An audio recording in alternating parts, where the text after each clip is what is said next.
salawat.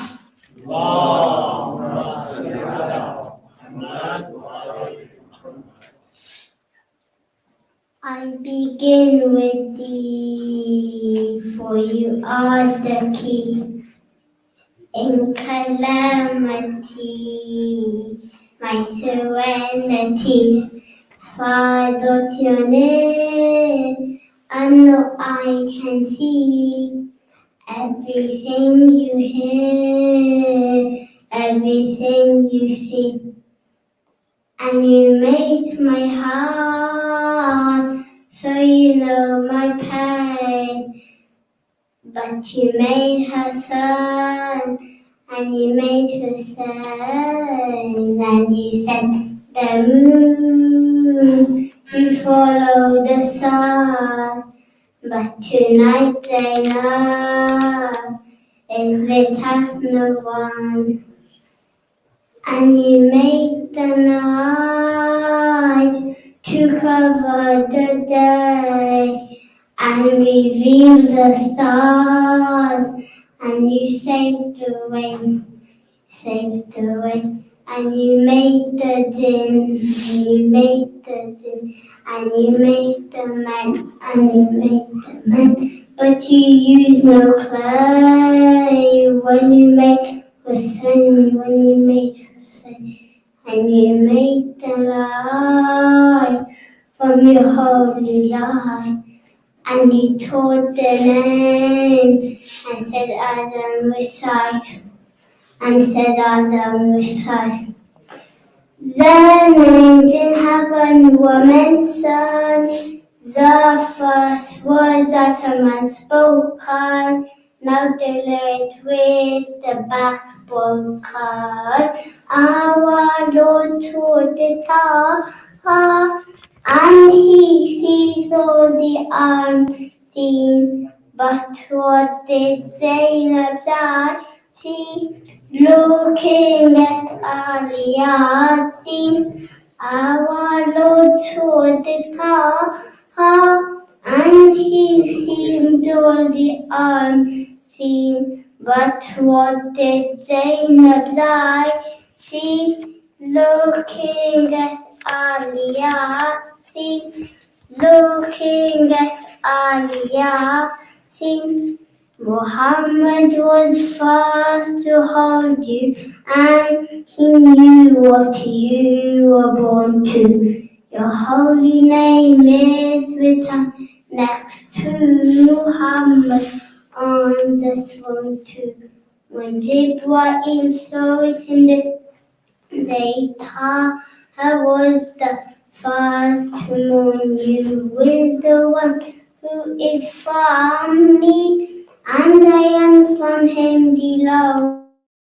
Zainab replies, I'll be seen what will be your failure. See, our Lord told it all, and He sees all the unseen. But what did Zainab's eyes see? Looking at Ali Yasin, looking at Ali Yasin. Muhammad wa ali Muhammad salawat. Allahumma salli ala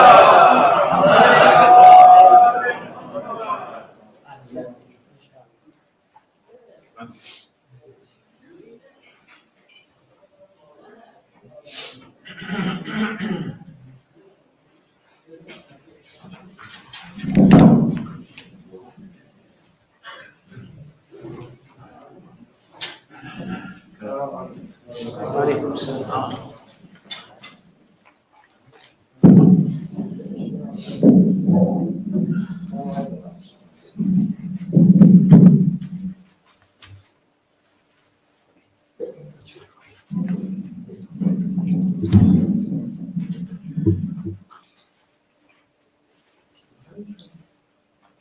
مؤمنين السلام عليكم ورحمة الله وبركاته. أعلم الله أجورنا وأجوركم بمصابنا بأبي عبد الله الحسين عليه السلام. Mu'mineen, may Allah increase the rewards of the Mu'mineen for our grief in commemorating Abu Abdullah alayhi salam. As we enter these holy nights of Muharram, the Jamaat requests you to kindly observe the following guidance.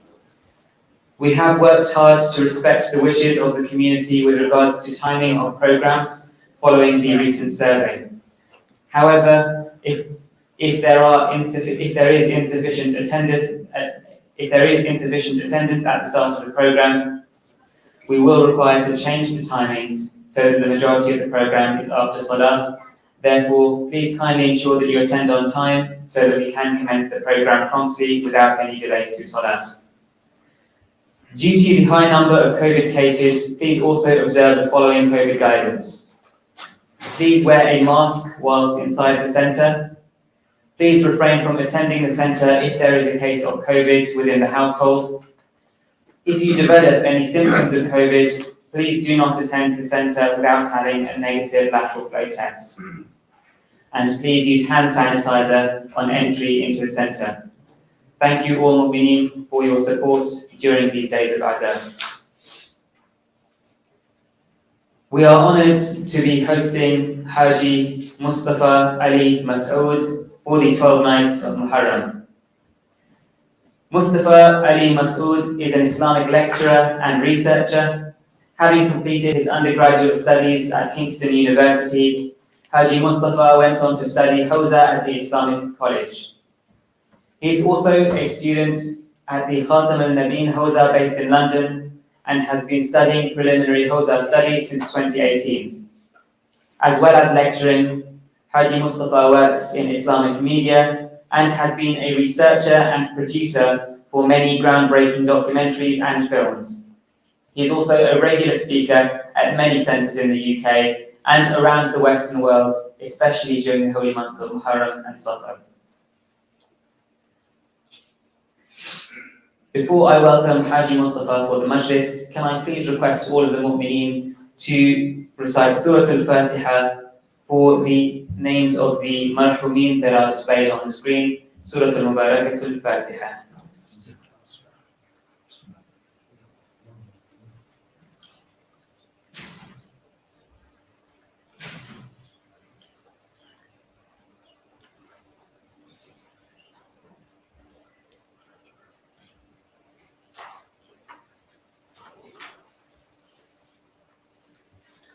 Inshallah, we will be releasing the topics of the lectures on a night-by-night basis. The topic for this evening's lecture is the truth about Saqifa. Can I please ask all the Mu'mineen to welcome Haji Mustafa with the loudest of your salawat ala Muhammad wa ali Muhammad.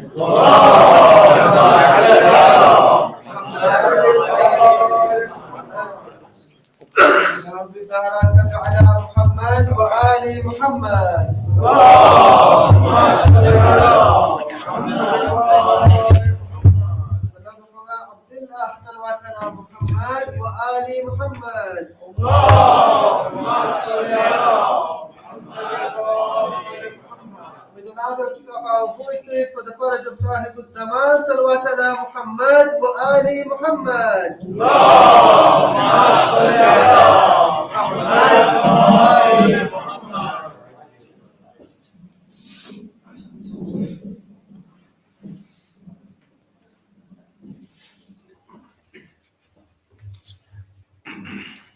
رحم الله أن نقرأ سورة الفاتحة.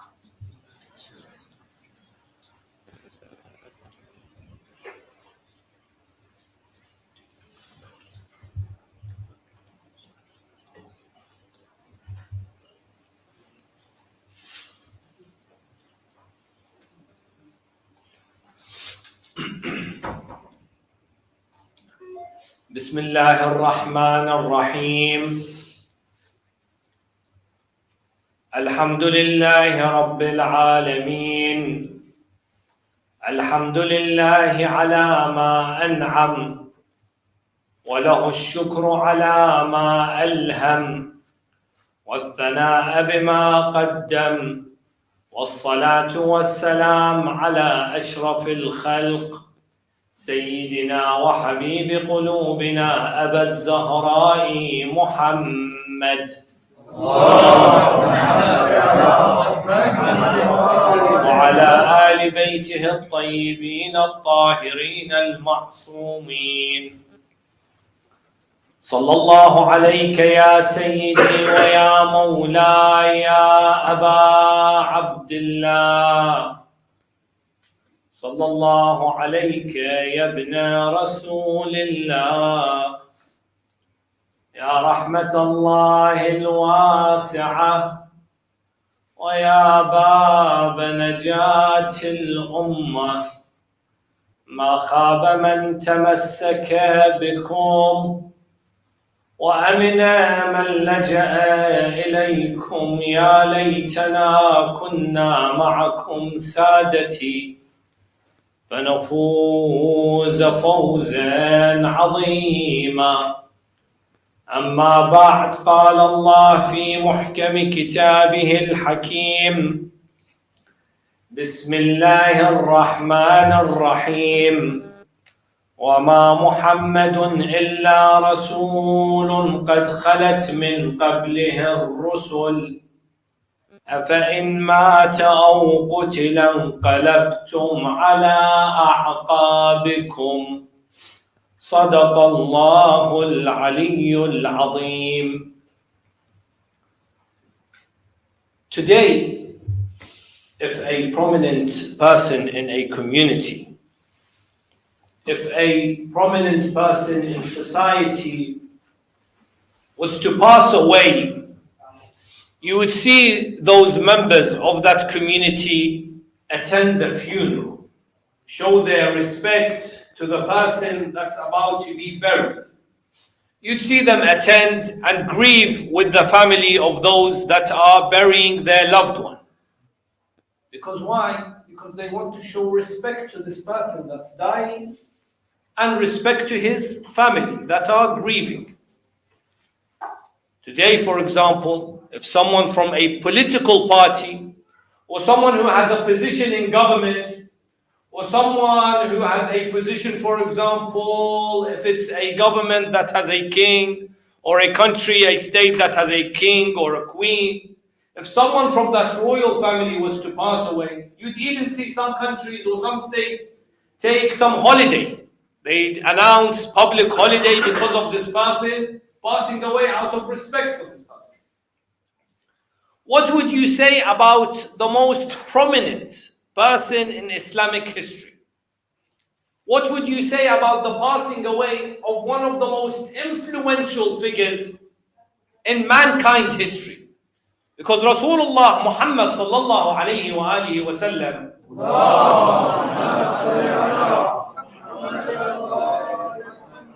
as Muslims, we see him no doubt the most important figure in Islam. Non-Muslims also see him as someone who is influential in the history of mankind. What would you say if I was to say to you that while he was being buried, his community were preparing for his successor in an event known as Saqifa?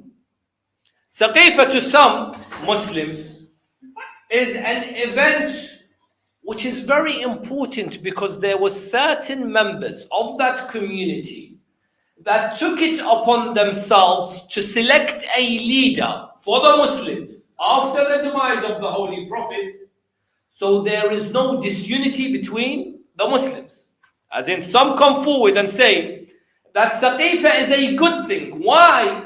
Because some companions knew that there'd be disorder amongst the Muslims, therefore they took it upon themselves. They found that it would be their responsibility to select a leader. So the Muslims are not lost, there's no disorder, there's no confusion. They said, while the Prophet is being buried, we're going to make sure that there is a leader after. While others come forward and say that the event of Saqifa is probably the most harmful and the most dangerous event for the Muslims.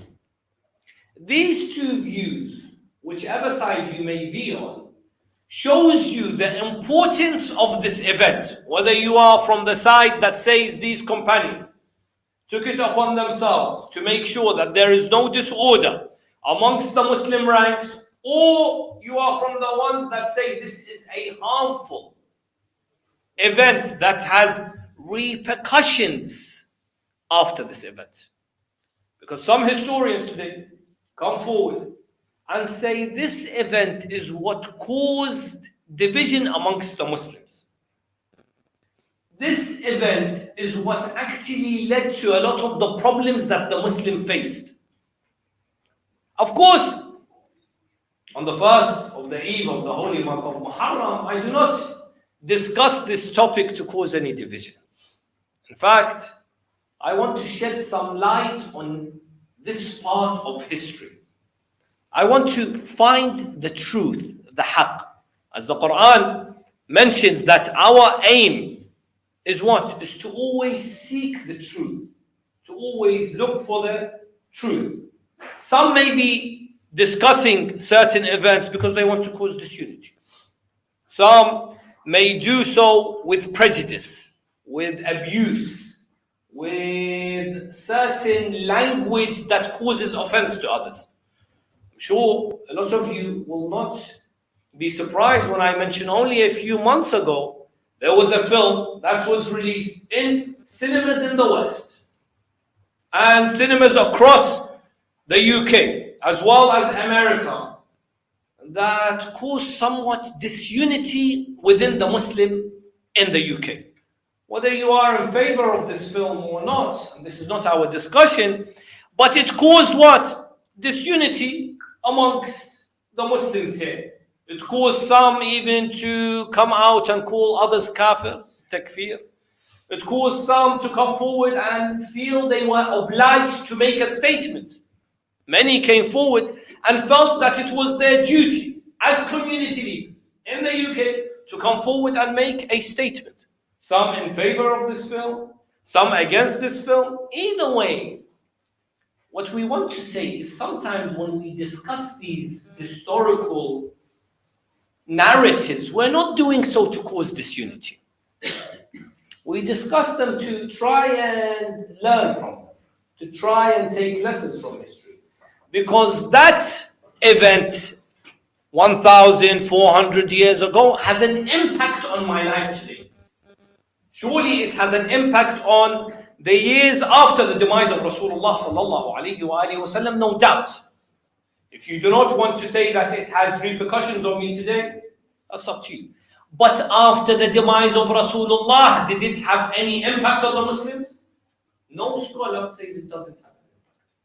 Because the selection of leaders, caliphs, emirs, had an influence because of this event. The Umayyads did not come into power if it wasn't for Saqifa. The Abbasids did not come into power if it wasn't for Saqifa. And some historians come forward and say, Karbala and the martyrdom of Sayyid al-Shuhada, Abi Abdullah al-Hussein, Ruhi lahu al-Fida, did not happen or would not have happened if it wasn't for Saqifa. 50 years between Saqifa and between the martyrdom of Sayyid al-Shuhada, Abi Abdullah al-Hussein. Today I want to discuss the truth behind Saqifa. What took place on that day? Why did it take place?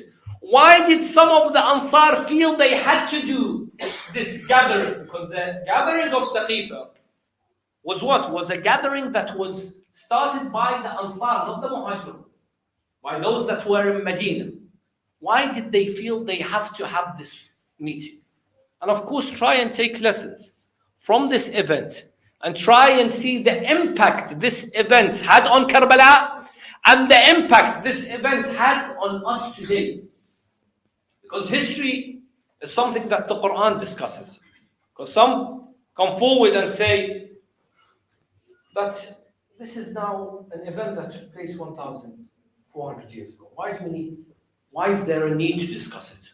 Why is there a need for Allah subhanahu wa ta'ala to discuss Nabi Adam in the Quran? Why is there a need for Allah subhanahu wa ta'ala to tell us about the story of Nuh alayhi salam, or Isa alayhi salam, or Musa alayhi salam, or Ibrahim alayhi salam, or have a whole chapter about Nabi Yusuf alayhi salam? Or Allah, I don't need you to tell me about history, tell me about today. Allah If you look at the Quran, Allah subhanahu wa ta'ala, there's a big part of the Quran that speaks about what? About the history of the prophets for us what? To take lessons from, for us to learn from previous nations as well as previous prophets. So some see Saqifa as an event that actually brought unity towards the Muslims. There was no confusion for the Muslims. Others see the event as an event that was a tragic event. What's the truth behind Saqifa? Was it an event that was smoothly run? A selection of candidates came forward and Abu Bakr was selected as the Muslim leader after Rasulullah sallallahu alayhi wa alihi wa sallam, and they saved Islam. Sallu ala Muhammad.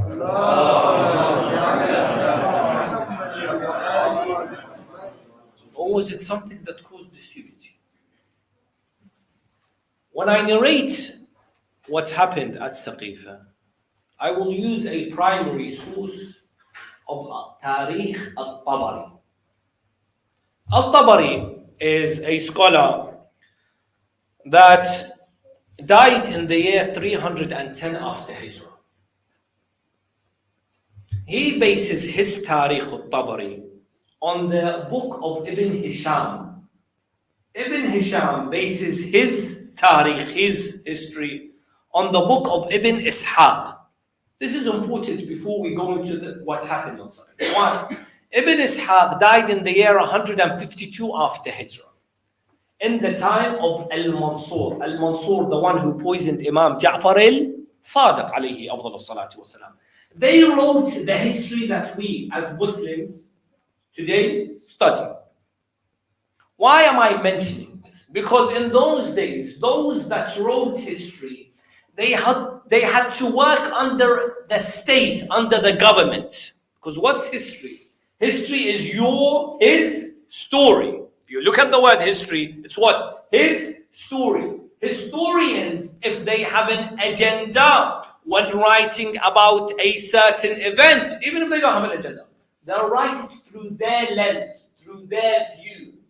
This history, Tarikh al-Tabari, was written what? On what? On the basis of the Abbasids who were ruling them.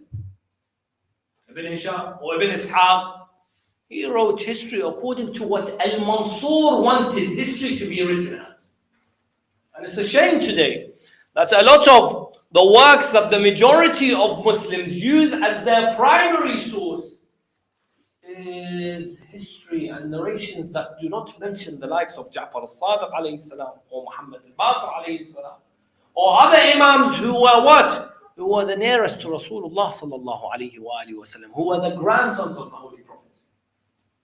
So Al-Tabari has in volume 3 of Tarikh al-Tabari, volume 3 of Tarikh al-Tabari, he mentions approximately 15 or 16 pages just about what took place on the day of Saqifa. How it happened, why it happened, and who was there. And again, I do not mention this to bring sectarianism amongst the Muslims. Now it's easy for videos to be on YouTube, as this lecture is, and for videos to be spread, but also for people to cut parts and make it out like we are being sectarian. This is something that our scholars, we learn from our scholars, have written books on this. Shaykh al-Mudaffar, a'lallah maqam, one of our greatest scholars in the last century, who has written Al-Aqaid al-Imamiyya and Usul al-Fiqh. His books still today are studied in the house. He's written a book called Al-Saqifa about the events of Al-Saqifa. In response of this book, there's a scholar by the name of Abdullah al-Hadrami, Egyptian scholar. He's written a book, Al-Raddu al-Saqifa, a response to Saqifa, in a very intellectual way, in a very academic way, in a very objective way. Even Shaykh al-Mudaffar himself in the Muqaddamah, in the introduction, says, I want to uharriru nafsi min aqaidi. I want to free myself from the aqidah that I am from. Because today, for example, when I speak about a certain topic or a certain subject, without knowing it, because I am a Shia of the Ahlul Bayt, I'm going to have the Aqidah in my mind. Shaykh al-Muzaffar, when he writes about Saqifa, he goes, I want to free my mind from any beliefs that I already have. Why? Because I want to reach al-haqiqa al-wahid. Because there's only one truth I want to reach. Allah subhanahu wa ta'ala, when he speaks about nur or guidance or light, he speaks in it in a singular form. Because truth is one. But when he speaks about dalal, he speaks about it in a plural form. Because there could be different dalals. Shaykh al-Muzaffar, when he speaks about Saqifa, he says, I want to reach that one truth. So our scholars have debated the events of Saqifa. A book by Shaykh al-Muzaffar is titled as Saqifa. This reminds me of the story of Al-Allama al-Hilli, who's written the book Minhajul Karama. Al-Allama al-Hilli lived in the time of who? Ibn Taymiyyah. He wrote a response to this book, Minhajul Sunnah. When he wrote Minhajul Sunnah, when he wanted to respond to Ibn al-Mutahhar al-Allama al-Hilli, his title was Ibn al-Mutahhar. What does he say? He doesn't call him Ibn al-Mutahhar. He calls him what? Ibn al-Munajjas. This is not the etiquette of debating someone. And interestingly, they met in Hajj in Mecca. And they had a discussion, Ibn Taymiyyah and Allama al-Hilli. They met in Mecca one day, and they had a discussion about usul and mantiq. And Ibn Taymiyyah was astonished by the wisdom and knowledge of Allama al-Hilli, not knowing that he is Allama al-Hilli, not knowing who he was. When he finished this discussion, he told them, I do not know who you are. Who are you? Al-Allama al-Hilli responds to him, أنا الذي سميته ابن المنجس. I am that person who you gave the title Ibn al-Munajjas, who you used this abusive language against me. We are, of course, discussing this with etiquette, with akhlaq, because our faith, our madhab teaches us. Akhlaq teaches us etiquette in discussion, in talking, because we are from the school of Jaffer ibn Muhammad as-Sadiq, alayhi afdal salati was-salam.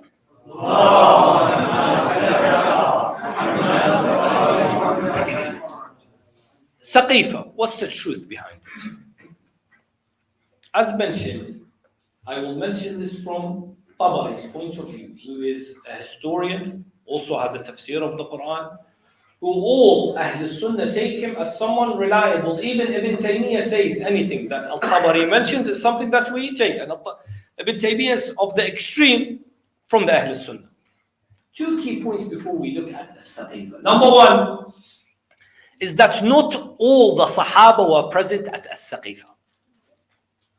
Not all the companions were present at As-Saqifa. The first example is Ali ibn Abi Talib, salamullahi alayhi, wasn't present. Salman wasn't present. Abu Dhar wasn't present. Maghdad wasn't present. Ammar ibn Yasir wasn't present. All these companions were not present. In fact, from the Muhajirun, Tabari mentions only 3 names. Others, if you want to look at other historians, the maximum number of Muhajirun are who? Those that migrated from Mecca to Medina. The maximum number of Muhajirun that were present on the day of Saqifa is 6. That's the maximum. The rest were some of them Ansar. Number 2, the family of the Holy Prophet sallallahu alaihi wasallam were not present in Saqifa. Where was the family of the Holy Prophet? They were burying Rasulullah sallallahu alaihi wasallam and preparing his janazah. Out of those that were present at his janazah funeral were 6. Ali ibn Abi Talib, again, Tabari mentions this. This is according to Tabari, not our. Ali ibn Abi Talib, Al-Abbas ibn Abdul Muttalib. Al-Abbas's 2 sons, Usama ibn Zayd, and the servant of Rasulullah, Mawla Rasulullah, by the name of Qu'ran. These 6 were the only 6 that were present, washing the body of Rasulullah sallallahu alayhi wa sallam. Al-Tabari mentions that Amir al-Mu'mineen salamullahi alayhi held Rasulullah while he's washing him and leaned Rasulullah on his chest. Then he said, بِأَبِي أَنْتَ وَأُمِّي. May my father and mother be sacrificed for you, O Rasulullah. How beautiful is your fragrance in your lifetime and even after your life. Aisha, the wife of Rasulullah, mentions we did not know about, again Tabari mentions, we did not know, volume 3, we did not know about the burial of Rasulullah except when we heard the digging through shovels. When we heard digging, that's when we realized, oh, Rasulullah is being buried. The Muslim Ummah, this is your prophet, your messenger, the final messenger. Only 6 people at his funeral. Where is the rest of the Muslims? I started this lecture to say, if someone prominent in our community, if someone prominent in society, a king, a prince, an official, a minister, prime minister, someone famous passes away in a community, what happens to that community? What happens to society? In some cases, in some Middle Eastern countries, if someone prominent passes away, they give public holiday. Recently, in one of the Middle Eastern countries, a crown prince passed away. They gave it as a public holiday because of this person passing away. Rasulullah sallallahu alayhi wa sallam passes away, and his wife doesn't know that he's being buried. This is the ummah that you want me to follow. What happened on the day actually of Saqifa? Saqifat Bani Sa'ida. Of course, Saqifa means a canopy or a shaded area where the companions, the Ansar, they met. Someone comes forward and says, it wasn't the Muhajirun that started Saqifa, it was the Ansar. The Ansar were the ones that were trying the coup against Ali ibn Abi Talib. Is this correct? Why did the Ansar, this is, sometimes I've noticed, no one speaks about why the Ansar actually organized this event. It wasn't Abu Bakr that organized it.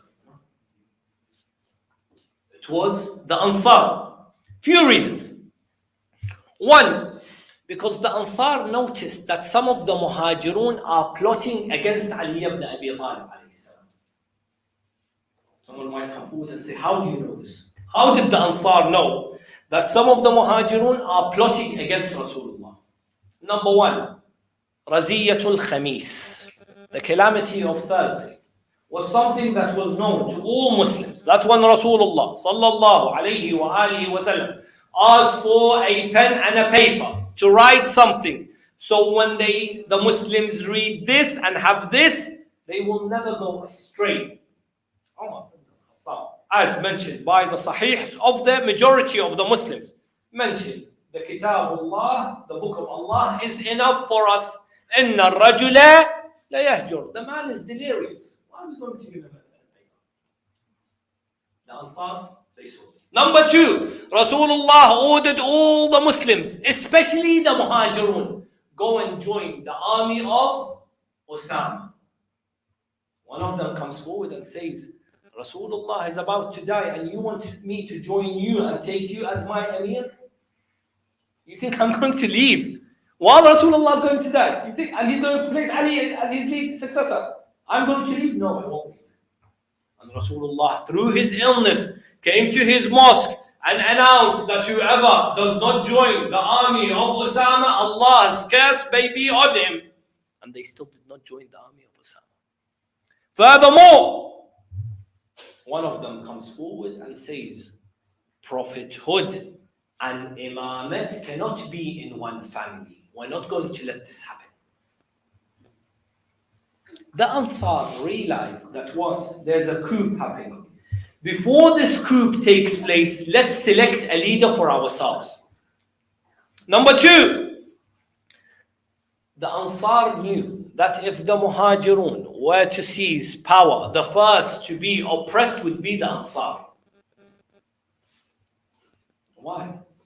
And this took place because the Ansar would want the Muhajirun and some of the Arabs would come back seeking vengeance for the killing of their sons, their fathers and their brothers. And this took place. Muawiyah, the first thing that he did was take vengeance against the Ansar. Vengeance against those that were the aiders of Rasulullah. Yazid in the battle of Al-Harra came and oppressed the Ansar. So they wanted to make sure that they are not oppressed. They organized this Saqifa, this gathering. The first to give a speech is Sa'ad ibn Ubadah.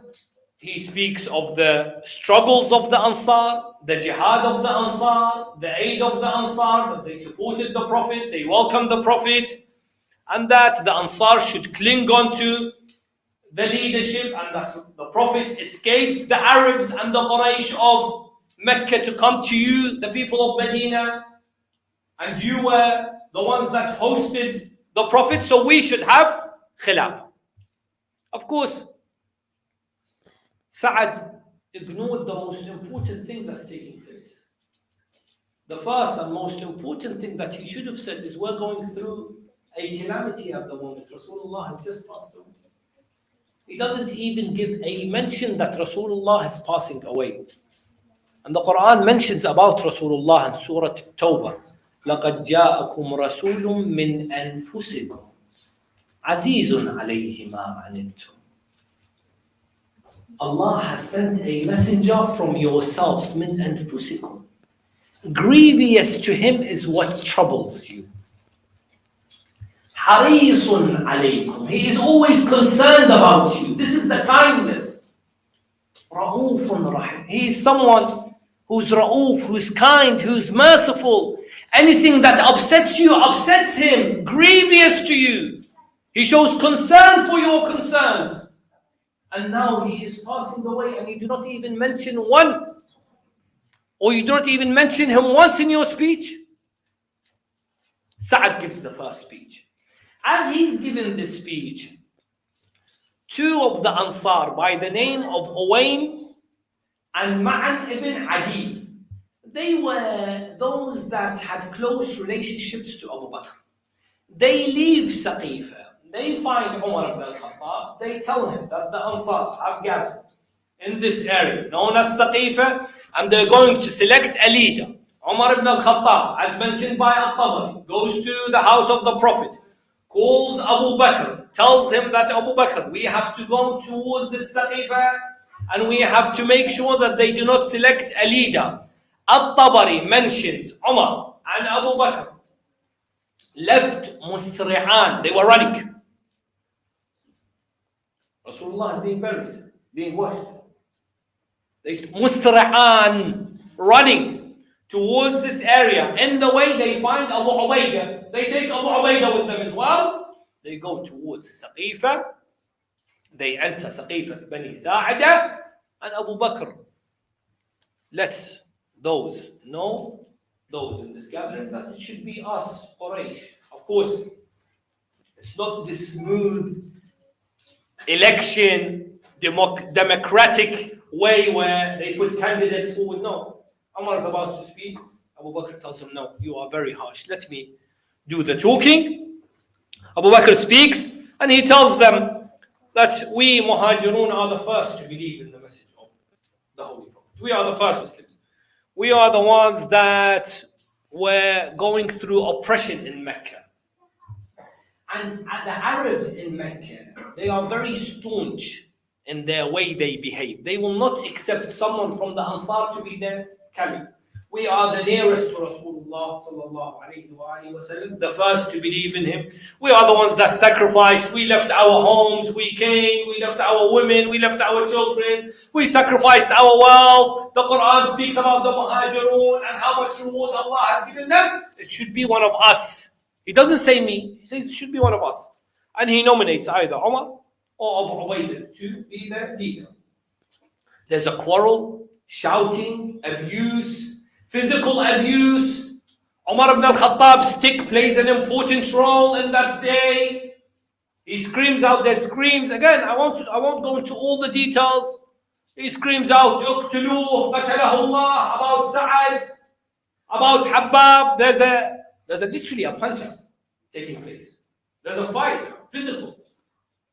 until Umar puts his hands up to say that no one will be our leader except Abu Bakr. He is the first to pledge allegiance to Abu Bakr. The rest of the Muhajirun pledge their allegiance. The Ansar still come forward and say, this is when the Ansar mention Ali ibn Abi Talib. They say, no, it should be Ali ibn Abi Talib. Now that they've realized Abu Bakr is about to be selected, they say it should be Ali. They say no. Then they say it should be one Emir from you and one Emir from us. A leader from the Muhajirun and the leader from the Ansar. They say. Abu Bakr promises them one thing. He says, Al-Umara'u minna, the leaders are from us, wal-Wuzara'u minkum. Ministers will take you as advisors. Of course, he doesn't fulfill this promise. And after this quarrel, shouting, physical abuse, Abu Bakr is selected as the leader in this place known as Saqifa, because he says what? We are the closest to Rasulullah sallallahu alayhi wa sallam. We sacrifice the most. And later on, Amir al-Mu'mineen salamullahi alayhi tells Abu Bakr, فَإِن كُنْتَ فِي الشُّورَى مَلَكْتَ أَمْرَهُ. If it was shura, if it was an election that you made sure that you were selected, the election was false because there was no one there. The main majority companions, the known companions were not there. وَإِن كُنْتَ بِالْقُرْبَى حَجَجْتَ خَصْمَهُ. And if you talk about nearness to Rasulullah, فَغَيْرُكَ أَوْلَى بِالنَّبِيِّ وَأَقْرَبُ. There are others that are closer to the Holy Prophet. And if you talk about, because someone comes forward and says, why didn't Ali ibn Abi Talib ask for his right? He did ask for his right. Read Sermon 3 in Nahjul Balagh. Amir al-Mu'mineen salamullahi alayhi speaks about his right. Many times he speaks about the event of Ghadir. Many times he mentions that I was appointed by Rasulullah. Notice, this is very important. None of the first three caliphs, so-called caliphs, ever came forward and said Rasulullah selected us. As it's, for example, just to bring this idea closer to you. Someone comes and tells me, why are you sitting on this member delivering a lecture? There are those that are better than you. Yes, no doubt there are those. But what I will respond to them, I said, Alhamdulillah, brothers from this community, they invited me to speak. Where is the email? This is the email. They selected me to speak. Again, I'm just bringing this example closer. Of course, no doubt there are others that are more suitable for this seat. But what I'm saying is, at least I have proof. Others, they emailed me, they called me, they said, Mustafa, come and give a lecture. I said, okay. But if someone's sitting here, they say, who made you sit here? The people. I got chosen. But did anyone from the committee choose you? No. The people that make the decision chose you? No. Abu Bakr, not once in his sermon does he say Rasulullah selected. Whereas Amir al-Mu'mineen, many times in his discussions, and many times the companions of Amir al-Mu'mineen, the likes of Haider, the likes of Ammar ibn Yasir, and other companions of Amir al-Mu'mineen, they come forward and say, did you forget the day of Ghadir, when Ali ibn Abi Talib was chosen? No other so-called caliph ever in history books has come forward and said Rasulullah selected. No one else. This reminds me also of ayah, verse 33, ayah 33. Today scholars come forward and say, إِنَّمَا يُرِيدُ اللَّهُ لِيُذْهِبَ عَنْكُمُ الرِّجْسَ أَهْلَ الْبَيْتِ وَيُطَهِّرَكُمْ تَطْهِيرًا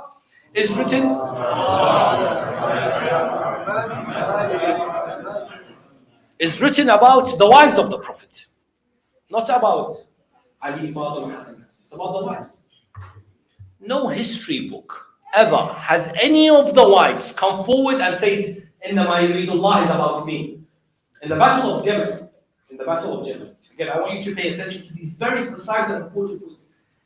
Aisha doesn't come forward and say, by the way, did you forget Allah? He said, إِنَّمَا يُرِيدُ اللَّهُ لِيُذْهِبَ عَنْكُمُ الرِّجْسَ. Spoke about me, not even once.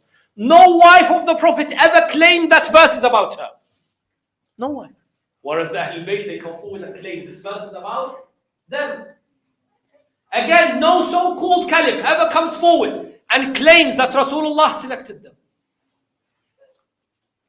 Did Rasulullah know about Saqifa? Yes. Many hadiths. One hadith I'll mention, Amir al-Mu'mineen salamullahi alayhi comes forward one day and sees Rasulullah crying. Tells him, oh Rasulullah, why are you crying? What upsets you?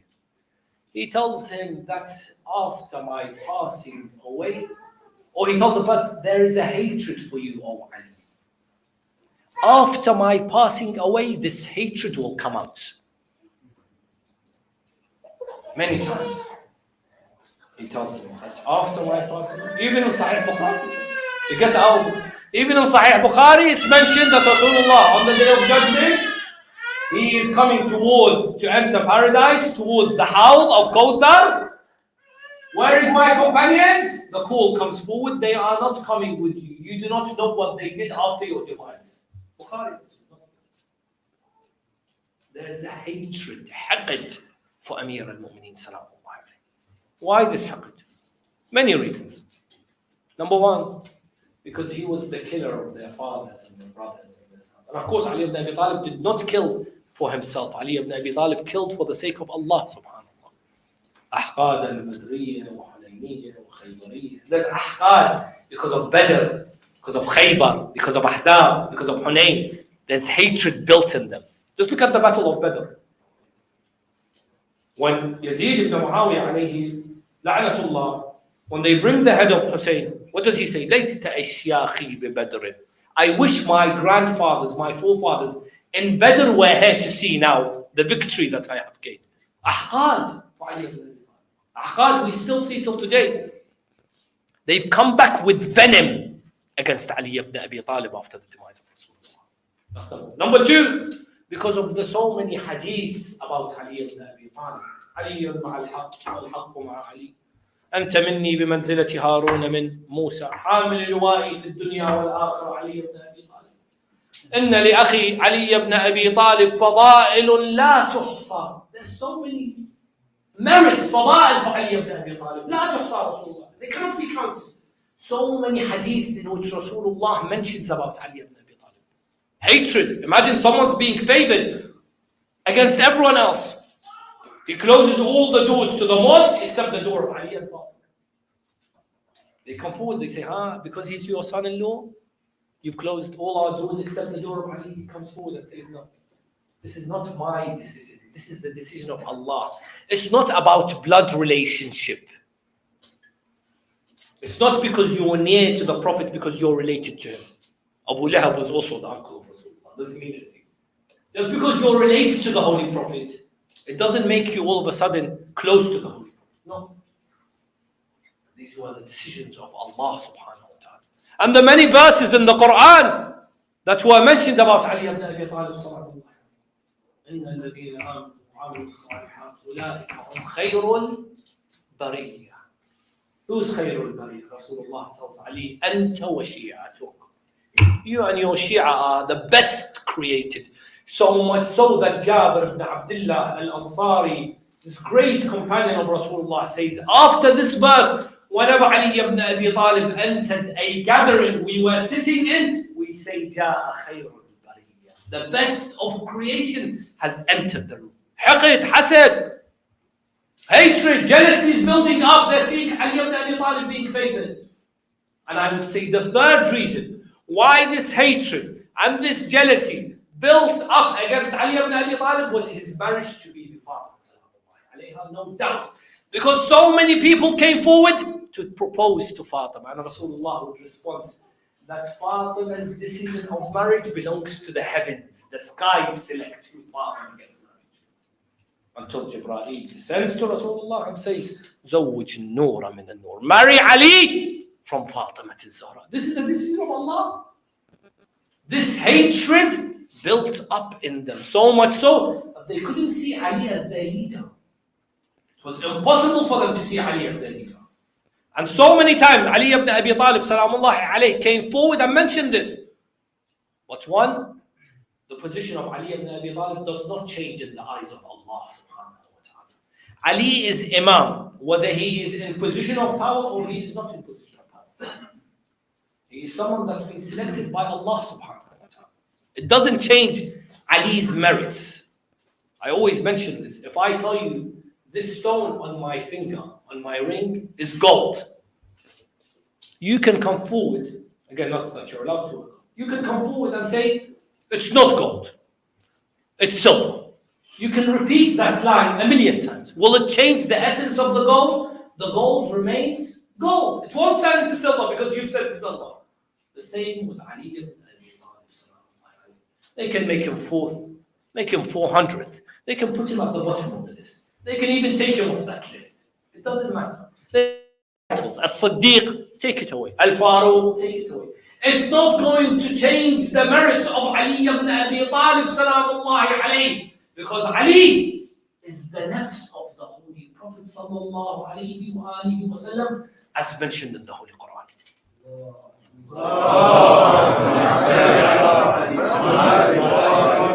And of course, the will of the Holy Prophet sallallahu alayhi wa sallam. Oh Ali, this is going to happen to you. They're going to take your rights. They're going to oppress you. They're going to even attack your house. Be patient, oh Ali. That's why if you want to take a lesson in patience, because let's be honest, sometimes in life, we may face something that we feel like we want to give up. Whether it's a problem at home, whether it's a problem at work, whether it's a financial issue, whether it's a work issue, whether it's a family issue, whether it's an issue where you feel depressed, or you feel that the whole world has turned against you. Sometimes this world can be really dark in our eyes. That's why I always say, you do not know what a certain person is going through. Always that person maybe needs an arm around them, maybe needs some nice words. Don't be quick to judge people. If you want to learn a lesson about patience, if you're going through any difficulty, look at the patience of Ali ibn Abi Talib, where the hadiths mention at least 100,000 people attended the day that his hands was raised on Ghadir. Not even 2 people came forward and said the right belongs to Ali ibn Abi Talib. You want to talk about mazloom? Sometimes we feel we're mazloom. Someone has taken our right. And usually it's materialistic matters. Someone's taken someone's land, someone inheritance, some transaction that we went through, and we feel we are mazloom, and we want to speak out, and we want to shout, and we want our rights back, and it's as if the whole world has turned against us. Whereas Ali ibn Abi Talib, this right that Allah gave him. But Ali ibn Abi Talib doesn't say, I'm going to turn away from the community. I'm going to leave this community. This community has, yes, the community has a person. But Ali ibn Abi Talib is the Ali of Ata'a, Ali of giving, even to those that turn their back against him. Learn from the patience of Ali ibn Abi Talib. He sees all of this, yet he also, a few years later, when they come knocking on the door asking for assistance, it's Ali ibn Abi Talib salamullahi alayhi that comes forward. So when it comes to the truth about Saqifa, there was no election. It was not a peaceful, democratic way where the first was selected. It was a quarrel, a fight, if anything, a forced allegiance to a person that did not claim that Rasulullah had appointed him. And he later on appoints someone. Because you know those that come forward and say, these Muslims came forward out of their haras, out of their concern for Islam. They realized Islam, there's going to be disunity. So they came forward what? To bring unity within the Islam. Rasulullah did not know there will be disunity. The man that brought you this message did not know that there will be dispute and disorder before he passes away. He doesn't select someone. If anyone has concern for the Ummah, it's Rasulullah. If anyone has the right to appoint someone as his successor, it's Rasulullah sallallahu alayhi wa alihi wa sallam. But these Muslims came forward and they had this event where till today we see the impact of this event. السيدة المظلومة فاطمة الزهراء عليه السلام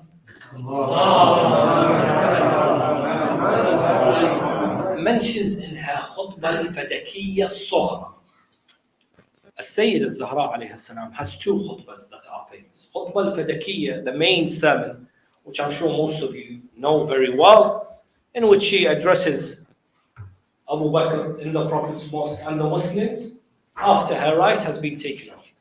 Then there's the khutbah al-Sughra, which she addresses the woman In that second khutbah, she tells the woman, because you have taken someone else as your leader and left Amir al-Mu'mineen, salamullahi alayhi, my husband, as your leader, this ummah will face so many disasters, one after the other, and you will pay for it. She mentioned there's going to be repercussions for your decisions taking Abu Bakr as your leader. 50 years between the hand that was raised on Ghadir and the head of the grandson of Rasulullah raised on a spear. 50 years between Rasulullah saying, Man kuntu mawla fahada aliyun mawla, and the la'in screaming out, Ihraku biyut al-zalimin. Only 50 years.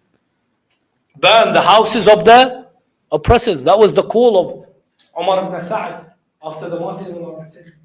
Burn their houses. There's repercussions for what took place 50 years before Karbala. When they dare to break the ribs of Fatima, 50 years later they trample on the chest of Allah. When they lead Fatima al-Zahra alayha afdal salati was salam to have a miscarriage of Muhsin, 50 years later there's an arrow in the 6 months infant.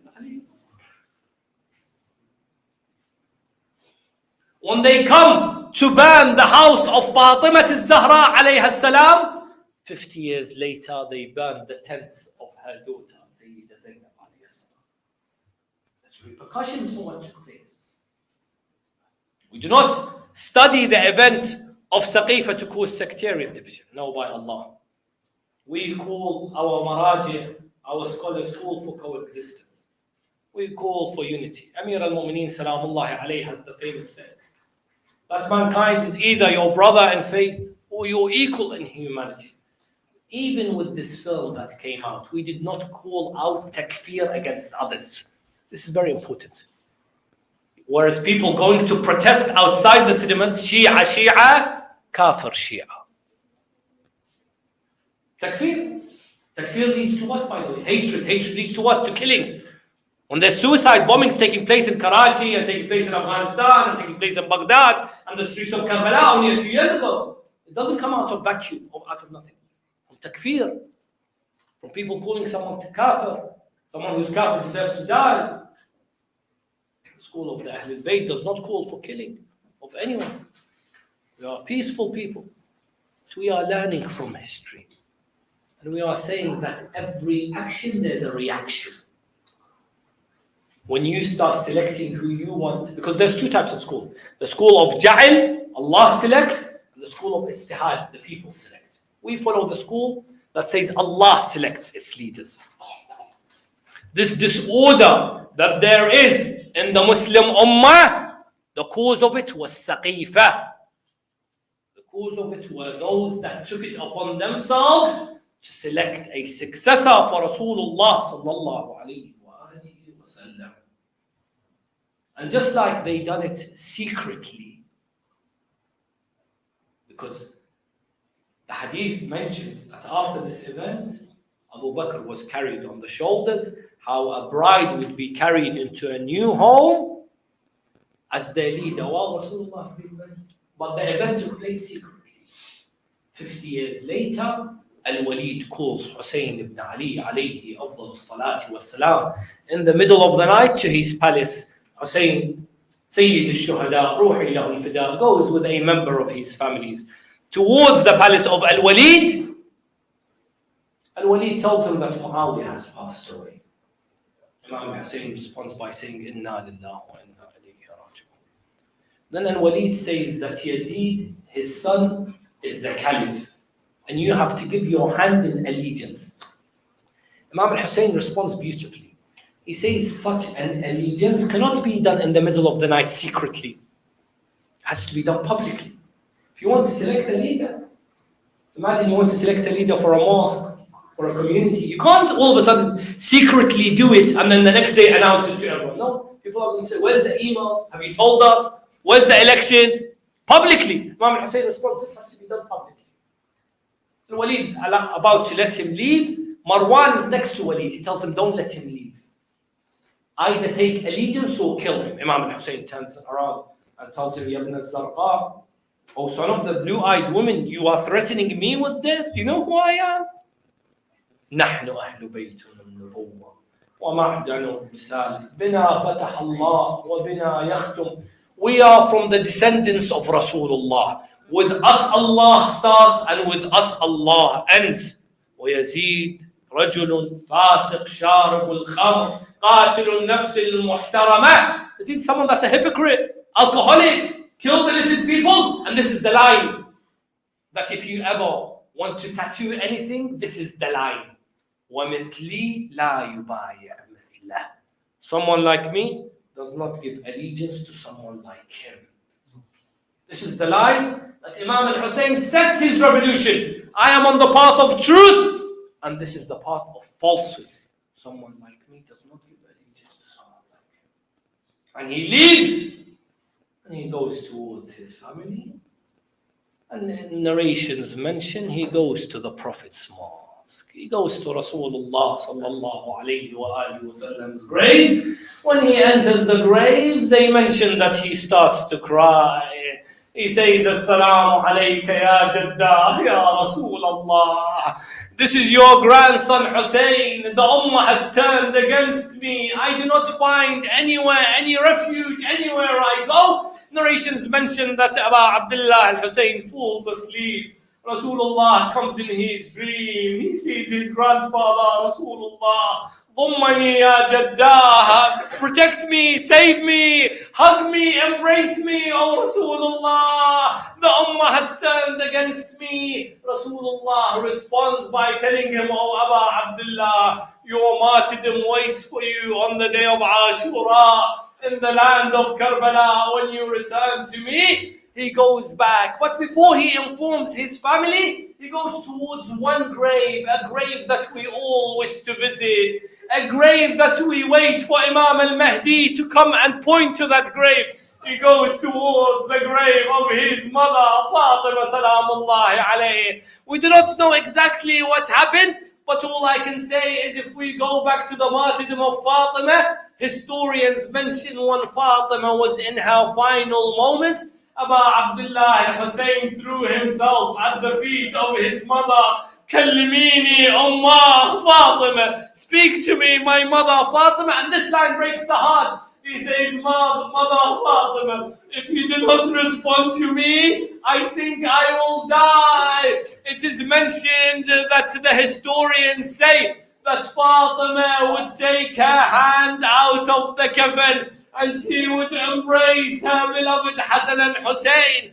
But I say, my dear brothers, my sisters, my elders, Fatima was present also on the day of Ashura. She was also there when the martyrdom of Hussein took place. She was there in a few instances. One instance mentions that when Bibi Zainab came on the 11th of the Muharram, she looked towards the body of the beloved Hussein. She went towards the Masra of Abu Abdullah. The poet says that when she went towards the body of Abu Abdullah, she heard the mourning and the crying of a woman. She went towards that. The poet says it was her mother Fatima. Mother Fatima, were you there on the plains of Karbala when Abu Abdullah al-Hussein was all alone? La nasiran wa la mu'een, screaming out, Ala bin nasirin yansuruna. The poet says it's as if Bibi Fatima responds, oh my beloved Zainab, I was there on the day of Ashura. I saw my beloved Hussein as he lay there in that spit. I saw the La'in shimmer come towards Hussein, kick the body of Hussein. I saw my beloved Hussein as shimmer sat on his chest. يا رب الحسين بحق الحسين اشفي صدر الحسين لظهور الحجة. مولانا سيدنا تفضل الدعاء. تفضل شيخ الدعاء. تفضل شيخ المجاهد.